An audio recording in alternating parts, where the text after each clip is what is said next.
Aristote n'est vraiment pas le génie que vous pensez.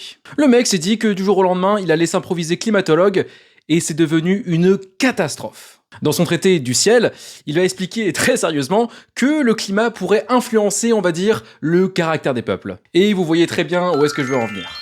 Selon lui, dans le Nord, donc en Europe, il existerait un peu des peuples qui sont courageux et vraiment super vaillants, mais abrutis. De l'autre côté, en Asie, il expliquerait qu'il y aurait un peu des peuples avec de la subtilité, de la finesse, mais qu'en fait, ce serait vraiment des gros lâches. Et puis bien sûr, au milieu de tout ça, les Grecs. Vous comprenez, par un heureux hasard géographique, c'est le peuple qui réunirait mais toutes les qualités.